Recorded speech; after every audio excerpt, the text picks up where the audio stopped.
विश्रांतीनंतर आपलं पुन्हा एकदा स्वागत। एक महत्त्वाची ब्रेकिंग बातमी हाती आली आहे ती म्हणजे थेट दिल्लीमध्ये शेतकरी जे आहेत ते आक्रमक झालेत आणि त्यामुळे शेतकऱ्यांचा जो महामोर्चा आहे तो पोलिसांकडून रोखला गेलेला आहे। पोलिसांनी दिल्ली यूपी बॉर्डर जी आहे ती आधीपासूनच सील केली, पण हे शेतकरी दिल्लीमध्ये घुसण्यासाठी आक्रमक झालेले पाहायला मिळतात आणि त्यांना रोखण्यासाठी आता पोलीस बळाचा वापर करताना दिसतात।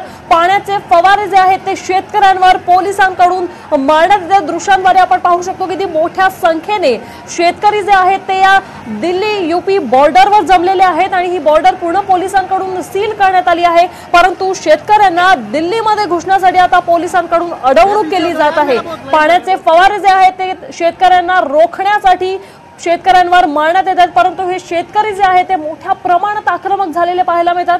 दृश्यांद्वारे आपल्याला दिसतंय की कशा प्रकारे शेतकरी जो आहे तो ट्रॅक्टरच्या सहाय्याने ते सगळे बॅरिगेट्स मोडून पुन्हा दिल्लीमध्ये घुसण्याचा प्रयत्न करत आहे, परंतु पोलिसांच्या बळापुढे शेतकऱ्यांचं काही चालत नसल्याची परिस्थिती सध्या दिसत आहे।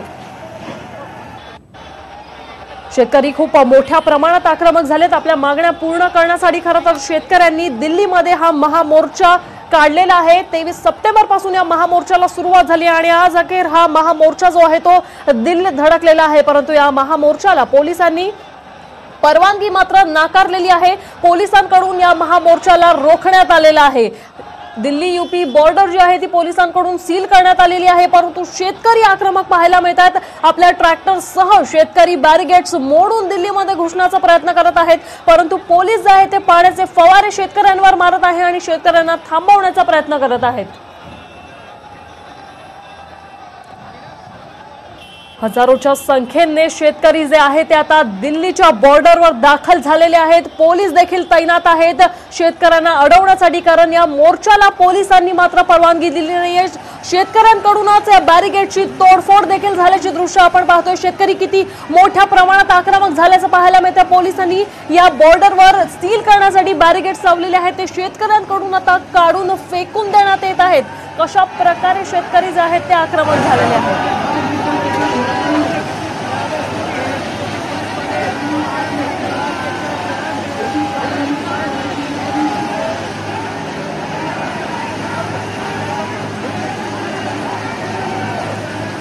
याविषयी बातचीत करूया आमचे दिल्लीचे प्रतिनिधी सूरज मसूरकर यांच्यासह। सूरज, काय अपडेट द्याल, काय वातावरण आहे सध्या तिथे?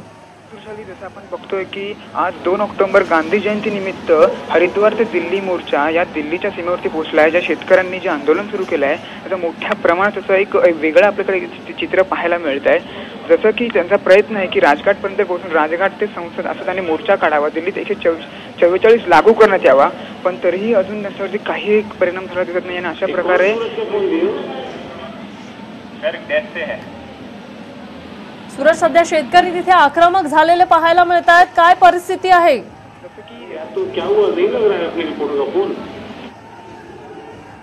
दिल्लीमध्ये किती मोठ्या प्रमाणात शेतकरी आक्रमक झाले आहेत। पोलिसांनी जे बॅरिकेड्स लावले होते तेही तिथे काढून टाकलेले आहेत। एकंदरीत पूर्ण एक भयानक तिथे वातावरण आपल्याला आता दिसत आहे।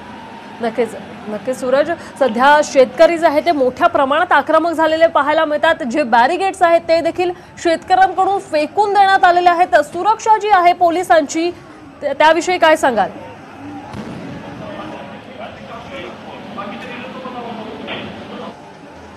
सूरज, माझा आवाज पोहोचतोय तुमच्यापर्यंत? काही तांत्रिक अडचणींमुळे प्रतिनिधींशी संपर्क होऊ शकत नाहीये, परंतु याचे वेळोवेळी अपडेट्स आम्ही तुमच्यापर्यंत पोहोचवतच राहणार आहोत। दृश्यांद्वारे आपण पाहू शकतो कशा प्रकारे शेतकरी आक्रमक झाले आहेत।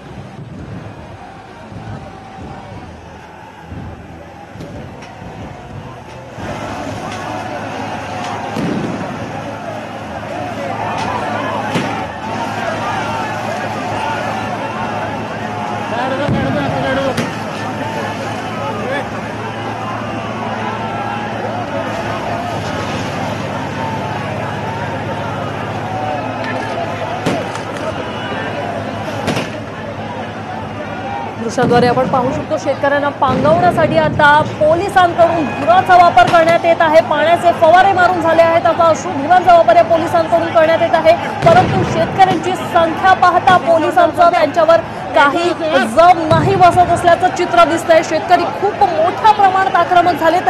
ट्रॅक्टर सकट बॅरिगेड्स तोडून शेतकरी आता दिल्लीमध्ये घुसण्याचा प्रयत्न करतात। त्याचप्रमाणे जे बॅरिगेड्स लावलेले आहेत ते देखील शेतकऱ्यांकडून उचलून फेकून देण्यात येत आहेत। पोलिसांनी आधी पाण्याचा वापर करून शेतकऱ्यांना रोखण्याचा प्रयत्न केला, परंतु त्याला शेतकरी जुमानले नाही। त्याच्यानंतर आता पोलिसांकडून अश्रुधुराचा वापर करण्यात येत आहे, परंतु शेतकऱ्यांची आक्रमकता जी आहे ती काही कमी होताना दिसत नाहीये।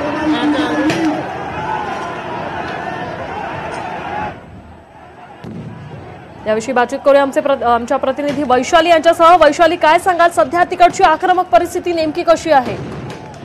सध्या परिस्थिती खूप जास्त बिघडलेली आहे। फायरिंग होत आहे, शिवाय शेतकऱ्यांनी बॅरिगेड सोडून ते समोर वाढलेले आहे। चेंगराचेंगरी झालेली आहे ते सगळी, आणि पोलिसांकडनं ते थांबवण्याचा आटोकाट प्रयत्न सुरू आहे। फायरिंग झाली, शिवाय पाणी सोडलं गेलं शेतकऱ्यांवर की कशी तरी हे गर्दी त्यांनी मागे करावी आणि शेतकऱ्यांचा जो मार्च आहे तो समोर वाढतोय त्याला थांबवण्याचा प्रयत्न करायचा। शेतकरी ऐकायला तयार नाहीये। जवळ लाखोच्या संख्येत शेतकरी आहेत ते समोर वाढण्याचा आटोकाट प्रयत्न करत आहे, आणि त्याच्यासाठी त्याचसोबतच सिक्युरिटी फोर्सेस जे आहेत ते त्यांना थांबवण्याचा प्रयत्न करत आहे। हे सगळ्या ही जी परिस्थिती आहे सध्या खूप जास्त वाढताना दिसत आहे। आणि आता आमच्या समोर तुम्हाला ऐकू येत असेल फायरिंगची आवाज आहे जी थांबवण्याकरिता हा जो मोर्चा आहे थांबवण्याचा प्रयत्न करत आहे ती फायरिंग करून अशा प्रकारे। नक्कीच, आणि माझ्या आवाजासोबत तुम्हाला फायरिंगची आवाज स्पष्ट येत असेल। बोला बोला। ट्रॅक्टरमध्ये आणि हजारो संख्येने शेतकरी आलेले तिथे, आणि अशा प्रकारे इथं राजघाट त्यांचा प्रयत्न सुरू आहे। आता काही वेळा आम्हाला कळलं होतं की 12 वाजता यांची मीटिंग होणार आहे, त्यानंतर समोरची भूमिका स्पष्ट होणार आहे, पण त्या आधी शेतकऱ्यांनी हे सगळं जे आपलं आंदोलन आहे ते तीव्र केलेलं आहे। नक्कीच नक्कीच नक्कीच वैशाली, याच विषयीचे आम्ही अपडेट्स तुमच्याकडून जाणून घेणार आहोतच। पण फोन लाईनवरून आपल्याबरोबर कनेक्टेड झालेले आहेत खासदार राजू शेट्टी। राजूजी, तुमचं स्वागत आहे TV9 मध्ये। सर, शेतकरी जे आहेत ते खूप मोठ्या प्रमाणात आक्रमक झालेले दिसतात। पोलिसांकडून शेतकऱ्यांना रोखण्यासाठी आता फायरिंग देखील करण्यात आलेली आहे। सर, काय सांगाल? निश्चितच निषेधार्ह आहे। देशाच्या राजधानीमध्ये शेतकऱ्यांना येण्याचं म्हणजे शेतकरी काय दहशतवादी आहे का? शेतकरी काय अतिरेकी आहे का? भलेही शेतकरी रांगडा असेल, त्याची पद्धत थोडीशी धर्मसुळी असेल, पण म्हणून तुम्ही जर का अशा पद्धतीनं पॅरामिलिटरीचा आणि सैन्याचा वापर करून जर का शेतकऱ्याला अडवत असाल तर याद राखा, भविष्यामध्ये देशातल्या कुठल्याही खेड्यामध्ये मोदी आणि त्यांच्या पिलावळीला पाऊल सुद्धा आम्ही ठेवून देणार नाही, हे त्यांनी लक्षात ठेवावं। नक्कीच सर, खरं तर या मोर्चाला परवानगी जी आहे ती पोलिसांकडून आता साफ नाकारण्यात आली आहे। यामुळे आता पुढची शेतकऱ्यांची भूमिका काय असणार आहे?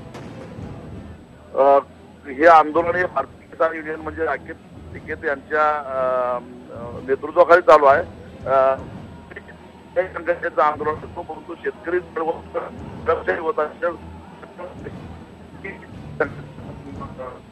करणार नाही, आणि उभ्या देशातील सगळे शेतकरी नेते याच्या विरोधामध्ये राहतील।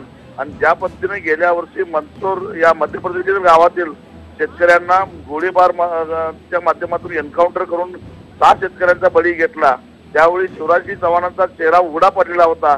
या माध्यमातून राजनाथ सिंग आणि नरेंद्र मोदी यांचा चेहरा उघडा पडतोय, आणि तेही महात्मा गांधींच्या जयंतीच्या दिवशी 2 ऑक्टोबरला, ज्या महात्माजींनी सगळ्या जगाला शांततेचा संदेश दिला, ज्या महात्माजींनी सविनय कायदेभंगाच्या माध्यमातून आपल्या मागण्या आपलं गाऱ्हाणं कसं मांडावं याचा संदेश सगळ्या जगाला दिला, त्या महात्मा गांधींच्याच जन्मभूमीतून आलेल्या नरेंद्र मोदी आपण कसे हिटलरवादी आहोत हे या ठिकाणी या माध्यमातून त्यांनी दाखवून दिलेलं आहे। नक्कीच, खरं तर राजूजी, आज दिल्लीमध्ये अनेक दिग्गज नेते जे आहेत ते स्वतः देखील उपस्थित आहे, आणि याच दिवशी शेतकऱ्यांबरोबर अशा प्रकारची वागणूक होते, याविषयी काय सांगाल?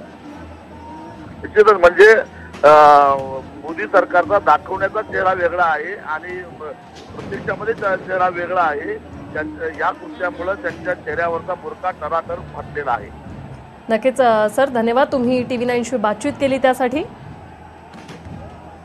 राजू शेट्टींशी आत्ताच आपली बातचीत झालेली आहे आणि त्यांच्यानुसार हे शेतकरी जे आहेत ते आता अजून आक्रमक होण्याची चिन्ह आहेत ती त्यांनी सांगितलेली आहेत। तुम्ही एका शेतकऱ्याला देशाच्या राजधानीत शहरापासून नाही थांबवू शकत, त्यामुळे आम्ही अजून आक्रमक होणार असा इशाराच राजू शेट्टी यांनी दिलेला आहे।